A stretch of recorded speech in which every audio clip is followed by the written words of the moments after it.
আজকের রেসিপি হাঁসের মাংস। হাঁসের মাংসের জন্য মশলা নিচ্ছি আদা, রসুন, জিরা গুলকি আর কাঁচা লঙ্কা।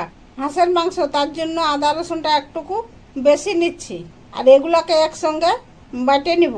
যে হাঁসের মাংসটা, হাঁসটাকে কাটিয়ে পিস পিস করে নেওয়া হয়েছে। এই হাঁসের মাংসটাকে গরম জল দিয়ে ধুয়ে নিব। গরম জল দিয়ে ধুলে এর যে একটা আষ্টান গন্ধ, খাবার সময় যে একটা আষ্টান গন্ধ পাওয়া যায়, সেই আষ্টান গন্ধ করবে নাই।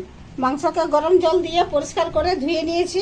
কড়াইয়ে তেল গরম করে জিরা, শুকনো লঙ্কা আর গোটা গরম মশলা ফোড়ন দিয়ে পেঁয়াজ ভাজবো।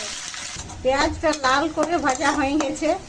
এরপরে বাটা মশলা জলটাও দিয়ে দিচ্ছি।